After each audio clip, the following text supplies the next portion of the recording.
All right. Hey, what's up, y'all? Thank you for joining us as we try to be better dads so that our sons can be better men.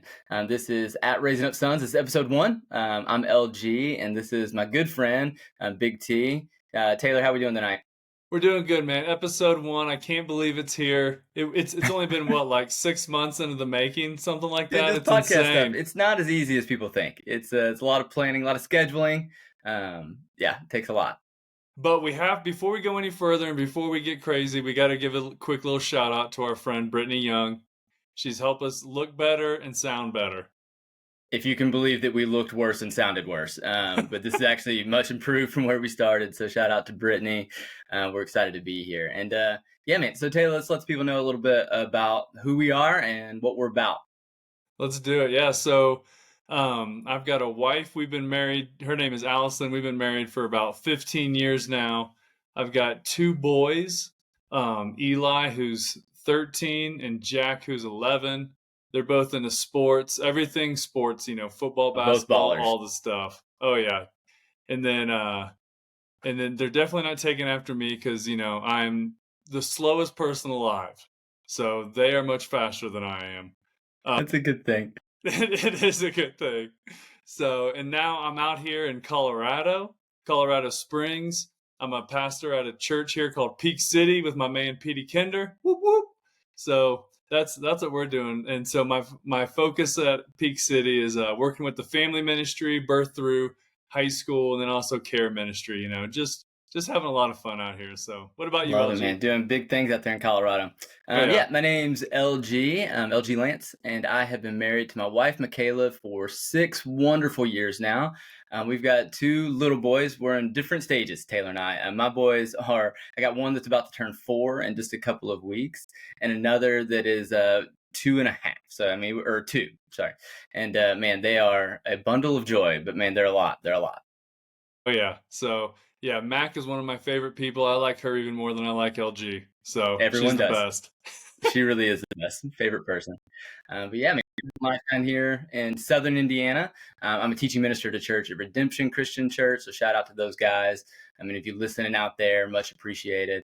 But yeah, man, we're loving it. And we actually, Taylor and I, used to work at the same church. We've got some years that go back a little bit. Mm-hmm. Mm-hmm. Up in Indianapolis at Traders Point Christian Church. So got a lot of good friends there. But those were some glory days for Taylor and I. Oh yeah. And that is how I knew we would be good dads together, struggling how to parent, how to figure things out, and just, what does a dad look like? That's when I knew we were messing up, is because I knew that I couldn't do it on my own, but maybe together with our powers combined, we could combine and make one good dad.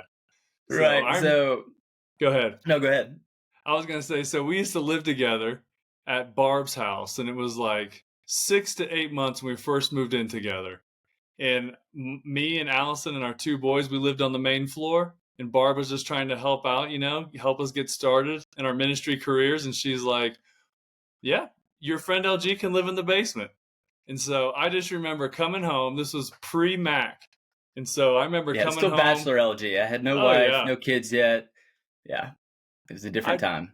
I would be coming home, and LG would have the boys in the basement. There'd be Nerf darts all around.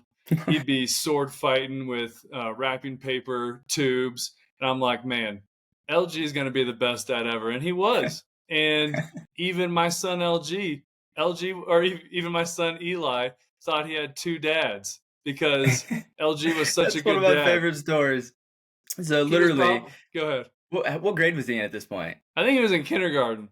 Kindergarten, right. So I'd come home every day, hang out with the boys. We'd have a blast. And then I find out that Jack's going to school and he's telling his teacher he's got two dads, which is, I mean, not at all what this is. But but I was honored that Jack thought enough of me that I got to be his part-time dad there for a little bit.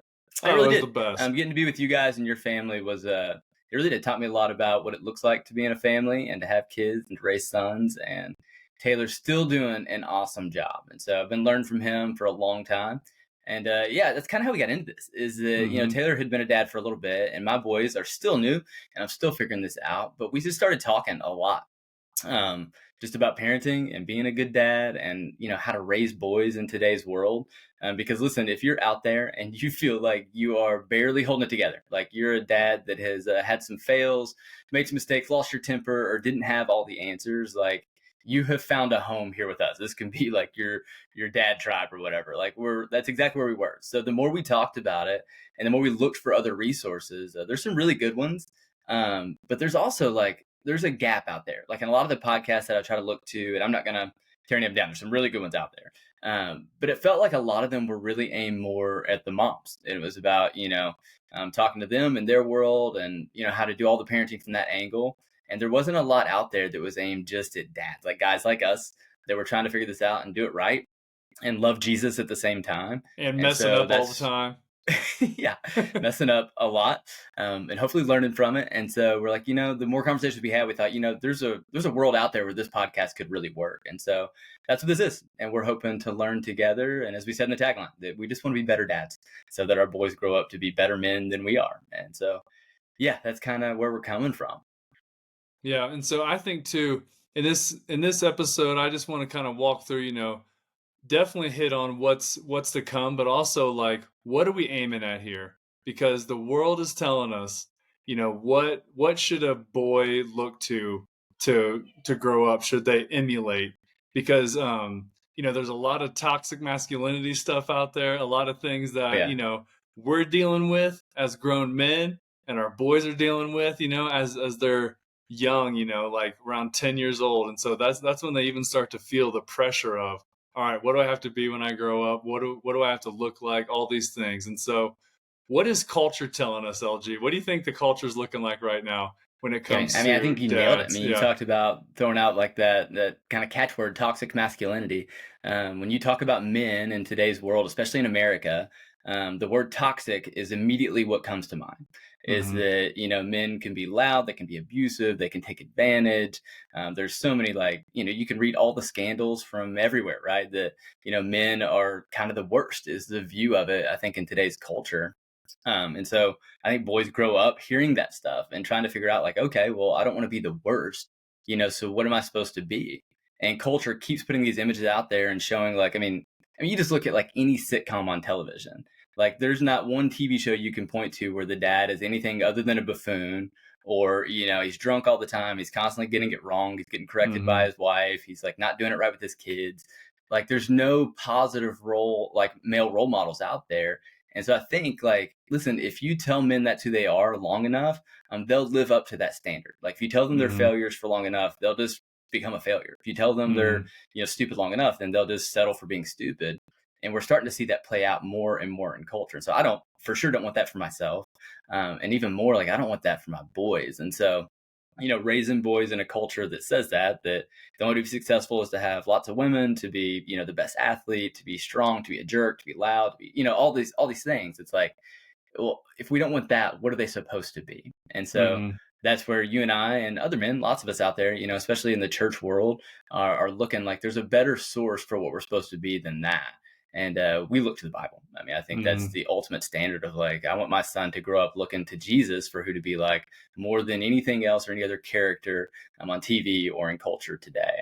And so, Yeah. yeah. And like we said, we're not the only ones that are, trying to find that. I think hopefully there's some folks out there listening right now that want that same thing. But that's sort of the goal. That's what we're aiming at, right?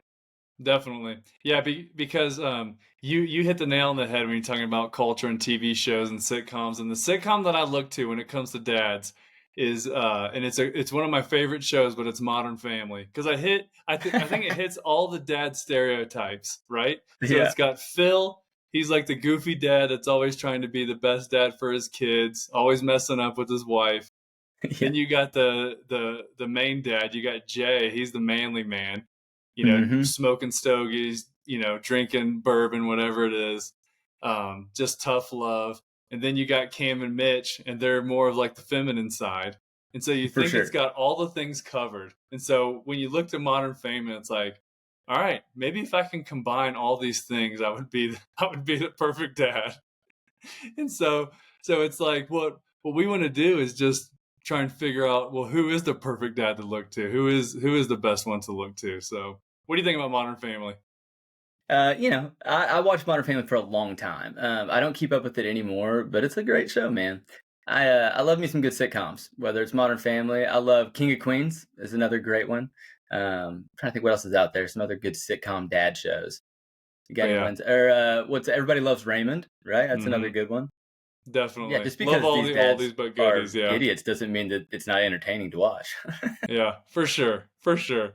So, but biblically, when we look at that, Mhm. what does Scripture say about like what does God say is like the ultimate example of manhood?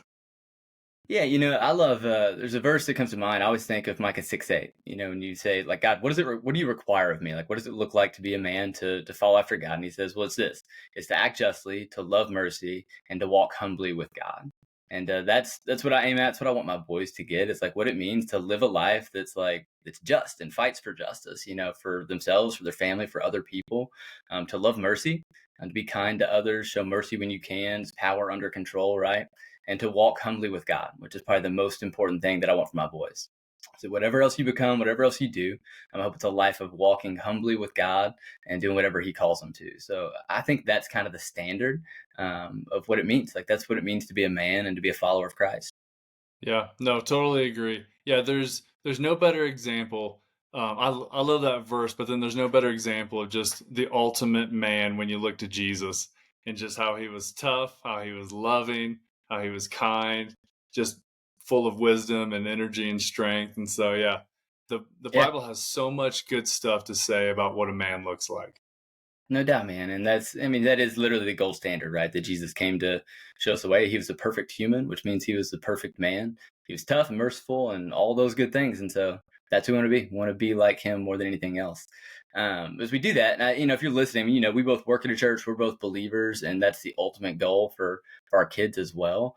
But as we talk about the way that we parent, and while we want to be Christians, and I want to parent my kids in a Christian way, what is it that you're parenting towards, I guess? Because I do want them to be Hmm. Christians, but like it's also like, well, that's the most important thing. It's almost like there's still more to it, right? Than just like go to church and believe in Jesus. Like there's a bigger grand picture of this that we want for them. And so I don't know if you and Allison have, I'm sure you have, like have talked about that or like what your goal is. Like, if there's a target out there, what's the target that you guys are parenting towards?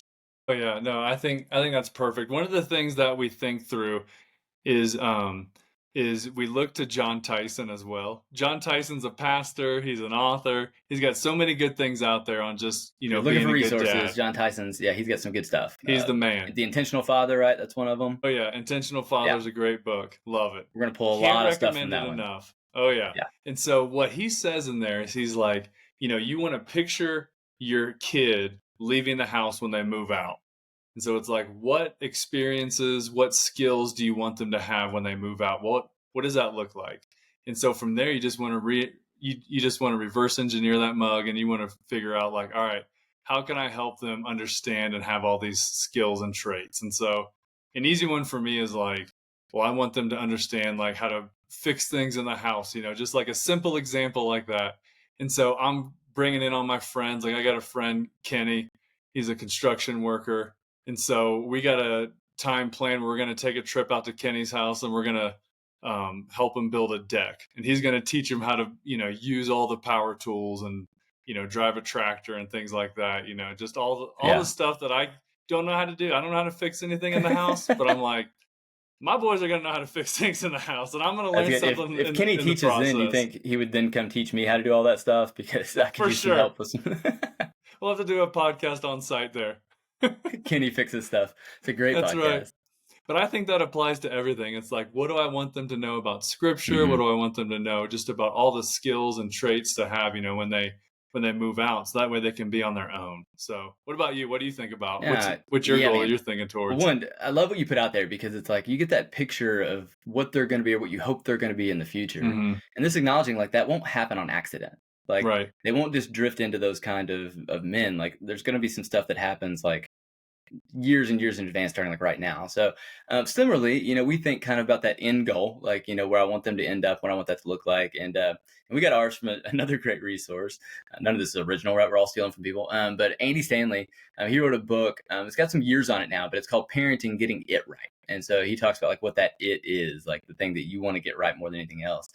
And they said, they wanted to raise their kids in a way that they would want to come back and hang out with them long after they didn't have to. So, like, again, when your kids are adults and they move out of the house, like, I, I want to parent in such a way that, like, they'll still choose to spend time, like to come back home, to do dinner, to visit, to go on vacations and trips. That they'll still always want to spend time with me and my wife, even as adults. And the reason for that is like, that maintains that influence because the fear, and Mm, like all of us, you're a Christian parent out there, your biggest fear is that your kids are going to grow up and not believe in Jesus. yeah. It's a real fear, right? And so if I don't want that to happen, how do I maintain influence? Because if it's all about that and it's just going to church, believing in Jesus, like that's the whole goal. Well, if they walk away from church, even if it's for a season or a period of Mhm, time, which a lot of people do, if that's the whole goal, then I lose them. Like I lose all influence, all touch with them. But if the goal is our relationship and having a relationship that like they still want to spend time and trust me and look to me, even years down the road, no matter what they believe, then I maintain that influence. I can still pour into them. They'll know I care about them. Like I loved you before you believed in Jesus. I'll love you even if you grow up and choose not to believe in him later. It's like I want to always have that relationship. And so that's kind of our man. parenting, like Oh, yeah. true north of like that's always what we're aiming at is to maintain that kind of relationship and influence. Yeah, that's gold. I love it. Yeah, because we can influence them, we can tell them everything, but it's like ultimately we're not the ones that are, you know, saving them or whatever it is. That's the Holy Spirit's job. We're just doing what we can. So Yeah, no doubt, man. And hopefully, like they can look to us, and it's like even if they struggle with their faith at some point in the future, and I think I don't know, man. I don't know about you. Like I went through a period of that where it's like after Bible college and even definitely. aiming at ministry, I was like, I'm wrestling with all this stuff and having doubts, and you know. But when I looked to my parents, I knew like even if I wasn't sure, I was sure that they really believed what they said they believed. And for Hmm. me, that was such like a bedrock of like what I could come back to. And so, something I hope is true of me that when my boys get big, like even if they struggle, they go, well, I know for sure, like whether or not I believe it, dad believes it. And like he Hmm. lives like he believes it. And so, that's it's a big part of what this is. So anyway, we got a lot of ground to cover in future episodes as well. This is more of an introduction, sort of a get to this, like a first date. So if you're out there listening, hopefully you tune back in and go on a second date with us as we keep trying to figure it out. But Taylor, why don't you tell them what's some more stuff that we've talked about, some future episodes, some more stuff that we plan to cover? Oh man, when it comes to raising boys, I mean, there's a lot of things to navigate. We got like sports. We got, we're gonna be talking about sex. Talking through. I've had some talks with my boys. Messed up a lot of things that I've said, but also gotten a few things right. Yeah, and just dealing with school, all the different things. What am I missing, LG, when it comes to some more examples?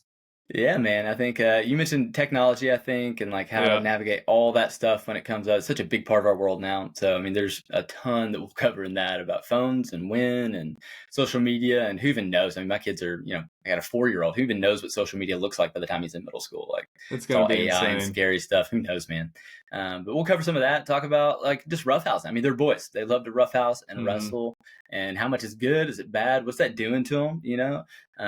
Yes, we want to talk about those things, and then other people.